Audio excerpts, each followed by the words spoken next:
Olá, mais uma vez com vocês, Biologia, professor Cornélio, é a nossa terceira aula, o terceiro encontro do Arrase no Enem 2015. É um prazer imenso tê-lo conosco para podermos desfrutar dessa biologia tão maravilhosa. E claro, estamos trabalhando com aspectos fundamentais, conceitos fundamentais específicos da biologia, para que em seguida possamos, com a nossa área, integrarmos conhecimentos com a física, biologia, química e, claro, prepararmos você para uma excelente prova do Enem 2015.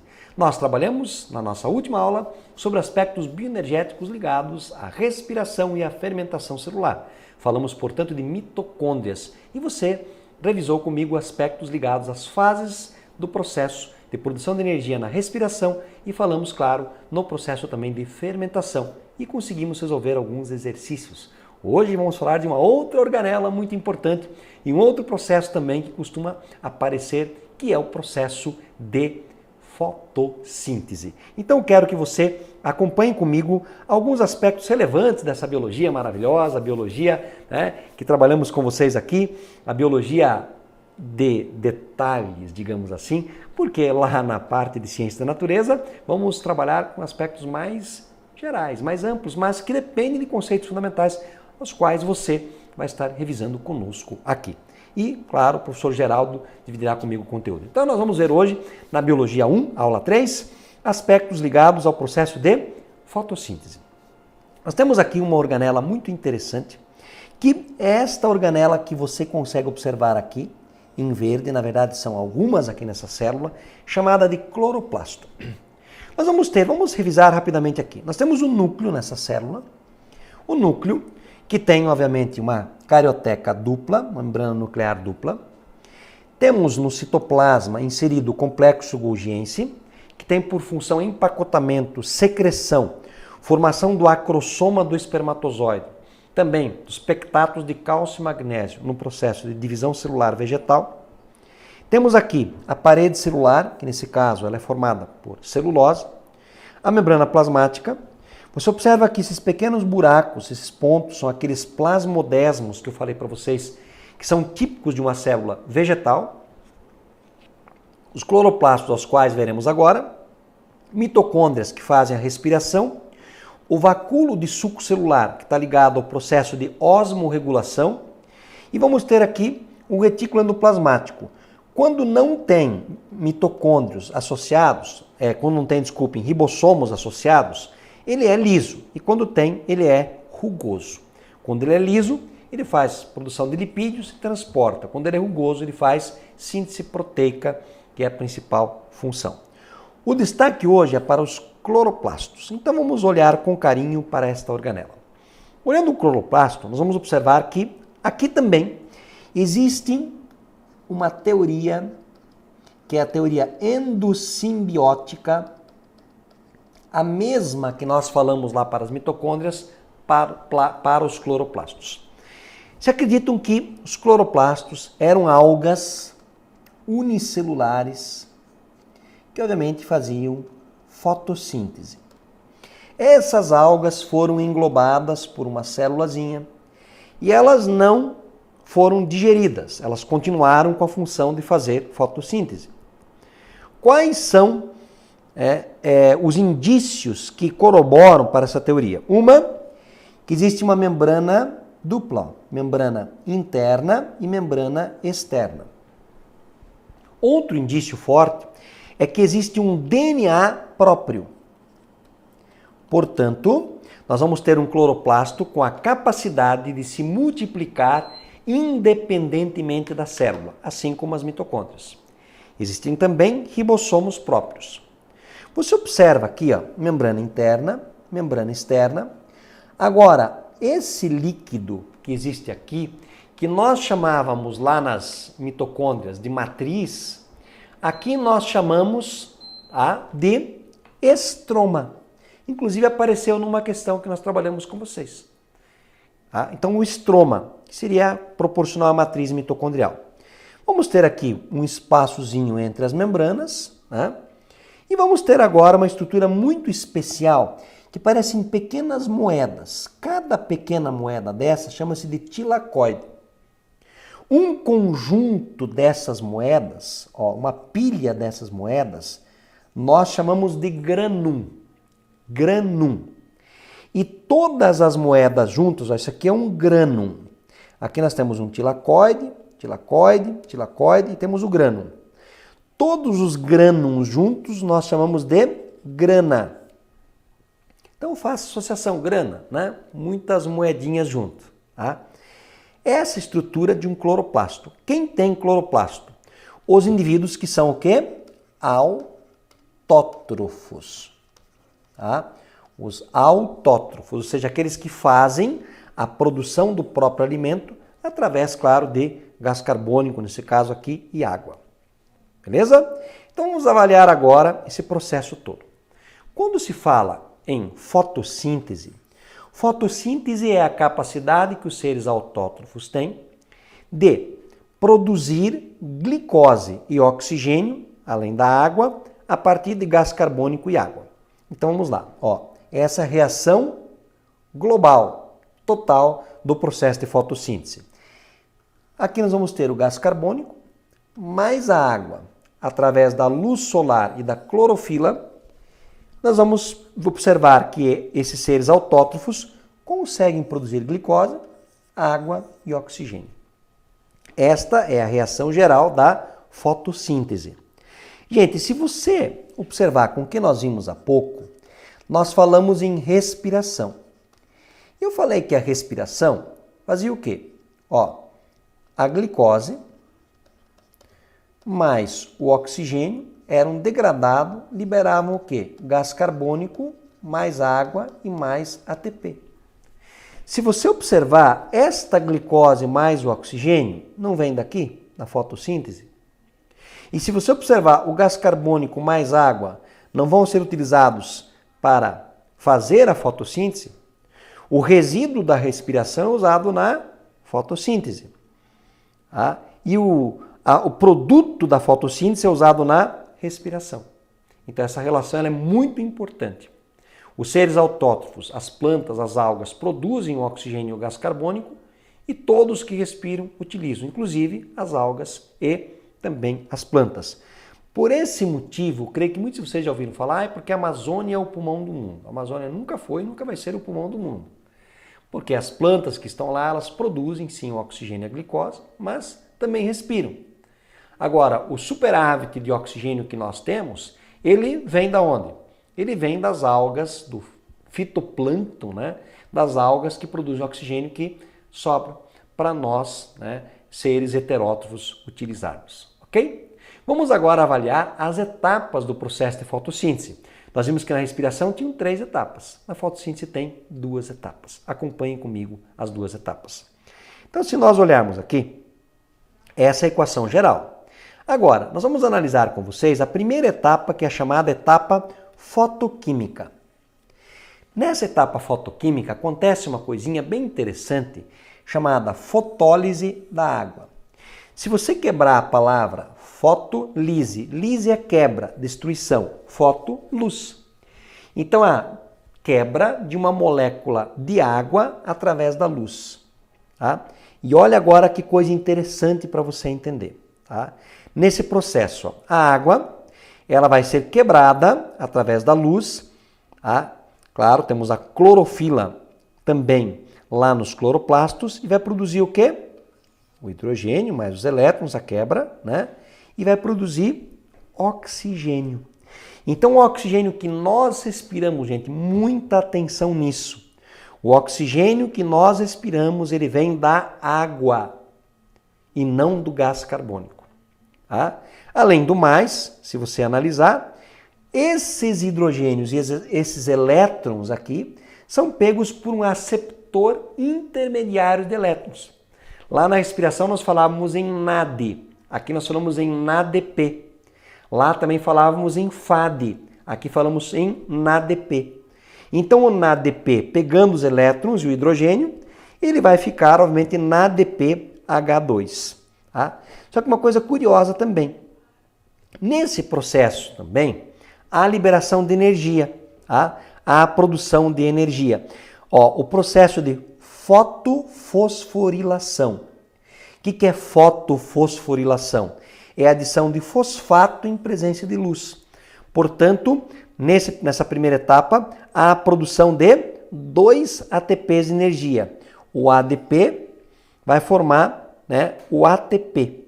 Então, ó, durante o processo fotoquímico, ou seja, nessa etapa tem que ter luz. Essa etapa que vai acontecer onde? No tilacoide. Ah, acontece no tilacoide. Se produz o quê? Fotólise da água. Fotólise da água produz o quê?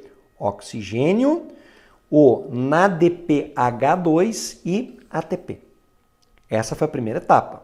Essa etapa é dependente da luz. Se não tem a primeira, não tem a segunda. Por isso que a gente diz que a fotossíntese só acontece na presença de luz. Agora, olhem só. Se nós olharmos aqui a segunda etapa é a famosa etapa química. Ela acontece onde? Na matriz da mitocôndria. Essa matriz chama-se de estroma e não mais no tilacoide. Então, olhem só, essa etapa é a etapa onde vai entrar o gás carbônico. O gás carbônico não tinha entrado ainda. Vai entrar o NADPH2 formado na primeira etapa. E, obviamente, o ATP na primeira etapa é utilizado aqui. Vai se produzir o quê?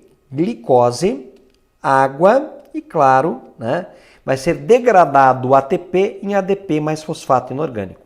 Agora, olha que interessante. Ó, o carbono da glicose veio do gás carbônico. Da mesma maneira que o oxigênio do gás carbônico é utilizado para formar o quê? O oxigênio da glicose e o oxigênio da água. Tá? Isso aí na segunda etapa, etapa química. Vamos ter aqui os hidrogênios, né? Mostrando de onde vem cada hidrogênio. E aí vamos ter um detalhe muito importante. Vamos prestar atenção num aspecto relevante, porque assim, quando falamos em fotossíntese, a parte bioenergética celular que ocorre no cloroplasto, ela ocorre em 2 etapas. A primeira etapa é a etapa fotoquímica, depende da luz. Acontece, obviamente, aonde? Lá no tilacoide do cloroplasto. É produzido o quê? Lá acontece a fotólise da água. Se quebra a água, libera-se o oxigênio, o NADPH2, que é o receptor intermediário de elétrons, e ATP. Isso na fase que é a fotoquímica, onde acontece a fotofosforilação. Agora tem a etapa química. Na etapa química entra o gás carbônico, entra o ATP produzido, o NADPH2 produzido na primeira etapa e se forma o quê? Obviamente glicose.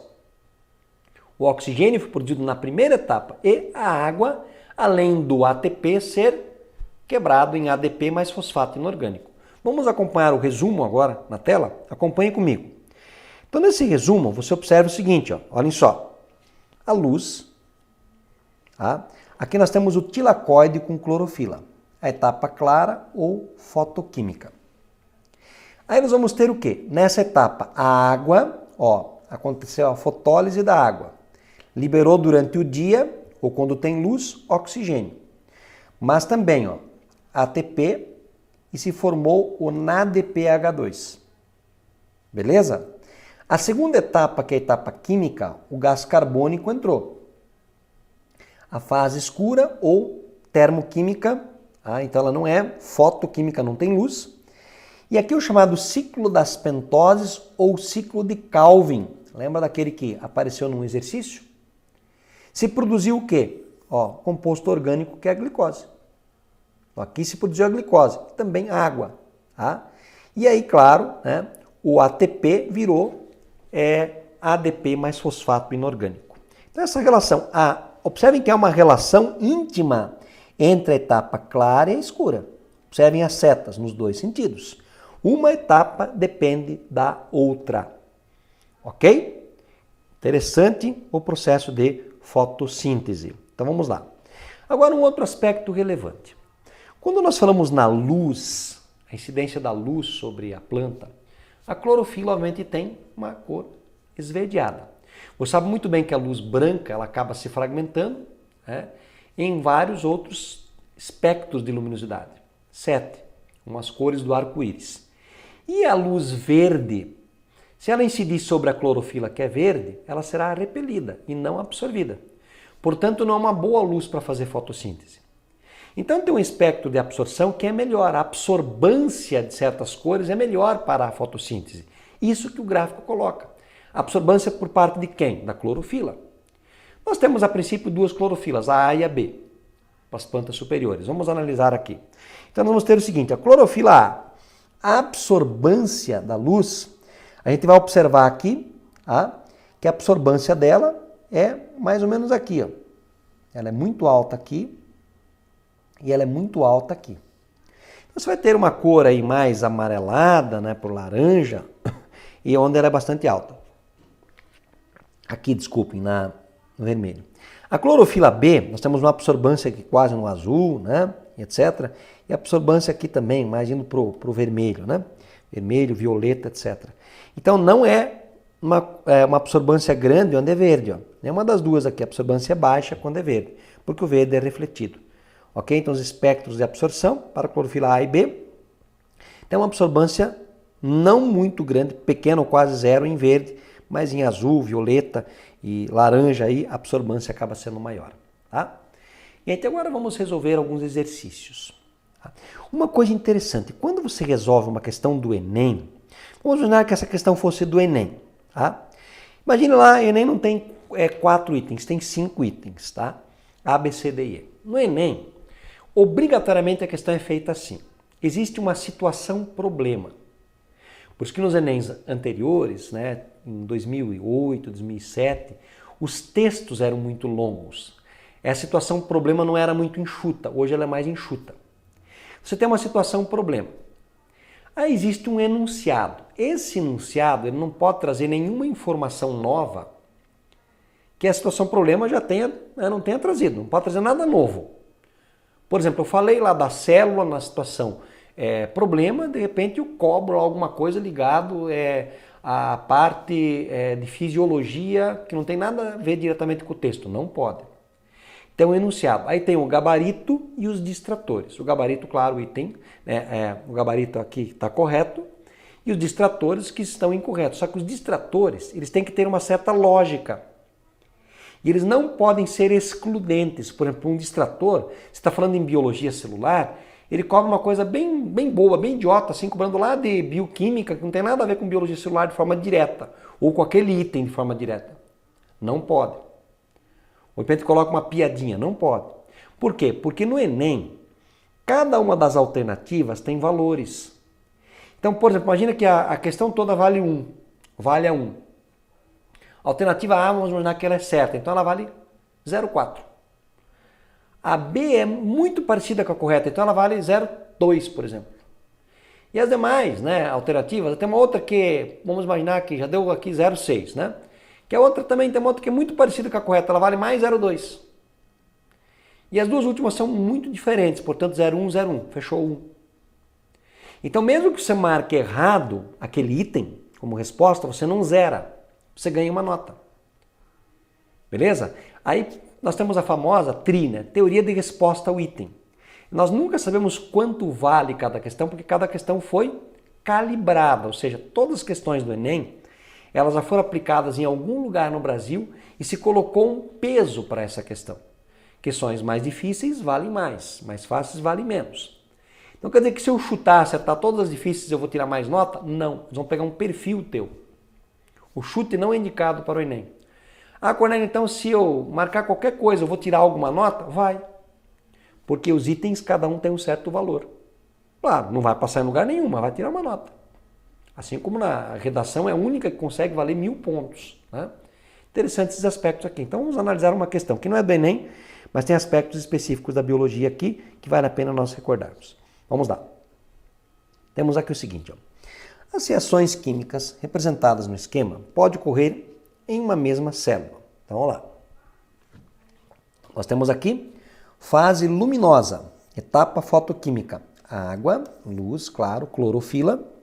Libera-se o quê? O oxigênio, o NADPH2, o ATP. Observem que esse ATP será utilizado para a etapa química, assim como o NADPH2. Eles vão devolver para a fase luminosa ADP mais fosfato inorgânico e o NADP. Um depende do outro. Tá? A fase química pega o gás carbônico, o ciclo das pentoses, o ciclo de Calvin, libera o quê? Glicose e água. Então, tá aqui as duas etapas que nós trabalhamos com vocês. Sobre estas reações químicas, é incorreto afirmar que. Aí é um detalhe importante. Esse tipo de enunciado você nunca vai encontrar no Enem. Tá? O Enem você não pode ter um enunciado marque a incorreta ou marque a correta. O Enem tem que ter uma situação, problema, e um enunciado que pode, por exemplo, fazer você completar uma frase, que leva você a uma interpretação, mas não pede nem a incorreta e nem a correta. Não pode. O INEP não aceita uma questão dessas. Tá? Mas a gente está revisando coisas específicas, então vamos lá. O oxigênio origina-se da molécula de água. Nós vimos fotólise da água, o oxigênio origina-se da água, sim. A fase luminosa é independente da fase química. Uma independe da outra. Fiquei com dúvida. Marque um ponto de interrogação. Carboidrato, que é a glicose, produzido, gera outras substâncias. A glicose que é produzida é um monossacarídeo, uma molécula de 6 carbonos, pequena, C6H12O6. A glicose é armazenada nas células vegetais na forma de amido. O amido é uma molécula que tem por volta de 4.000 glicoses. Então, a reserva vegetal que é o amido. Verdadeiro. A luz é fundamental para a excitação dos elétrons. Sim, a luz é um processo que desencadeia a formação, né, da fotólise da água e a liberação dos elétrons e do H+, para formar o NADPH2, o aceptor, né, que vai ser o aceptor intermediário de elétrons. Verdadeiro. Então a fase luminosa é independente da fase química? Está falso. Se você voltar aqui, nós não vimos que a fase química fornece o fosfato inorgânico mais ADP. A fase luminosa fornece o ATP. A fase química fornece o NADP. A fase luminosa fornece o NADPH2. Então as duas são o quê? Dependentes. Tá? Só que a fotossíntese só acontece quando tem luz, por quê? Porque a primeira fase só acontece quando tem luz. E a segunda depende da primeira, e a primeira depende da segunda. Tá? Por esse motivo, a alternativa falsa aqui, a letra B. Seguindo. Analise as afirmativas a seguir sobre o processo de fotossíntese.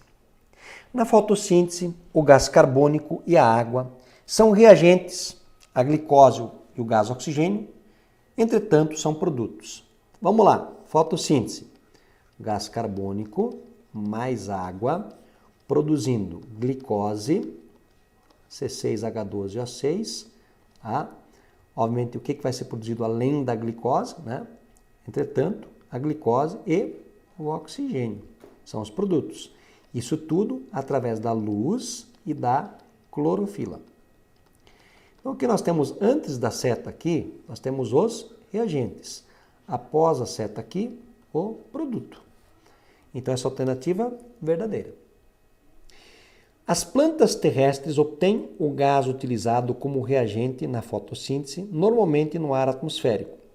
Este gás penetra nas folhas, principalmente através do pecíolo, e também é utilizado na respiração.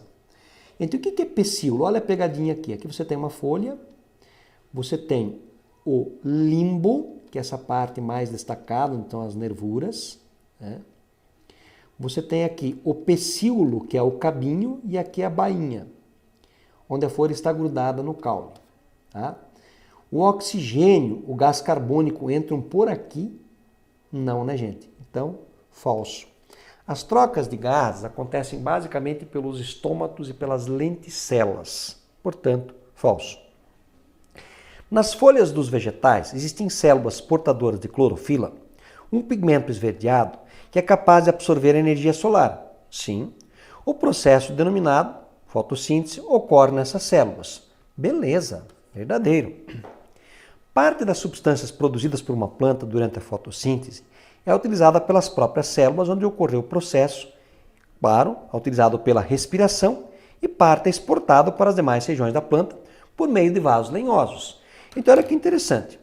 Parte daquilo que a planta produziu nas partes verdes pela fotossíntese, que é a glicose, a água, é utilizado pela própria parte verde que produziu. Agora, tem partes na planta que não produzem glicose e oxigênio. Essas partes vão precisar da glicose e oxigênio.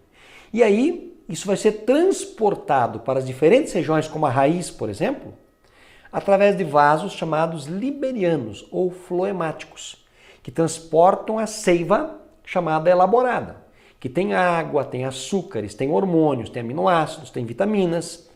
Então os vasos que transportam são os vasos liberianos ou floemáticos, o tal do floema. E aqui ele falou que é um vaso lenhoso.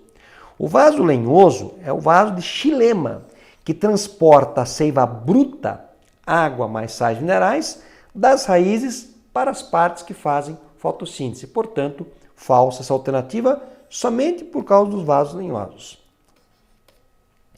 Parte do gás produzido no processo de fotossíntese, que gás é esse? O oxigênio. É utilizado pela própria planta em outro processo denominado respiração celular. Verdadeiro. Então nós ficamos com a alternativa 1, a alternativa 3 e a 5. Então a nossa resposta correta é a letra A. 1, 3 e 5, letra A.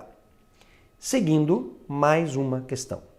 Analise as proposições quanto às características dos cloroplastos presentes na célula vegetal e assinale V para verdadeiro e F para falso.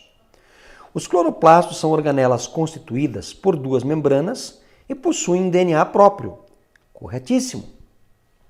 Os cloroplastos não possuem DNA próprio? Falso. Mas apresentam RNA e ribossomo para a síntese proteica. Essa outra parte é verdadeira. O estroma é a matriz do cloroplasto, onde são encontradas várias enzimas que participam da fotossíntese. Exatamente, verdadeiro. Os tilacoides são vesículas achatadas que contêm um pigmento que absorve energia luminosa. Verdadeiro, esse pigmento é a clorofila. O grânulo está presente nos vacúolos do estroma e participa da fase escura do processo. Tá? O grânulo é cheio de tilacoide. O tilacoide participa da fase clara do processo. Então nós vamos ter verdadeiro, falso, verdadeiro. Verdadeiro, falso. Verdadeiro, falso, verdadeiro, verdadeiro, falso. Nós vamos ficar com a letra D como alternativa correta. Próxima questão. A fotossíntese é um processo complexo que ocorre em duas fases. A fase luminosa, fotoquímica, e fase química, ou ciclo de Calvin, o ciclo das pentoses. Olha aqui, ó. Não confunda o ciclo de Calvin com o ciclo de Krebs ou o ciclo do ácido cítrico. Sobre as duas etapas da fotossíntese foram feitas as seguintes afirmativas. Na fase luminosa ocorre a conversão da energia solar, luz, em energia química. Sim, a fase luminosa acontece a conversão da energia luminosa em energia química. Tá? Na fase, por exemplo, a produção de ATP. Tá? Na fase luminosa ocorre a liberação de oxigênio, produção de NADP, H2, e consumo de ATP, não, é produção de ATP. Então, falso. No ciclo de Calvin, o CO2 atmosférico é incorporado em moléculas orgânicas do cloroplasto, formando a glicose, o ciclo das pentoses. Verdadeiro. O ciclo de Calvin necessita indiretamente da luz, pois a produção do açúcar depende do ATP e NADP H2 produzido na fase luminosa. As duas fases são dependentes, portanto nós ficamos com a 1, com a 3 e com a 4, 1, 3 e 4. Nesse caso a alternativa certa é a letra C. Vamos fazer mais uma, né? Com relação ao processo de fotossíntese esquematizado abaixo, assinale o que for correto. Luz, fase clara nos tilacoides ou fase fotoquímica. A água liberou o oxigênio, fotólise da água. Fase escura no estroma. Essa fase você vai ter a utilização, a planta vai ter a utilização do NADPH2 e do ATP, formando NADP e ADP mais fosfato inorgânico e, obviamente, utilizando o CO2 para produzir os açúcares, especialmente a glicose. A fase escura da fotossíntese, também denominada ciclo de Calvin, está representada na fase 2 e ocorre nos tilacoides? Não, é no estroma. Portanto, falso.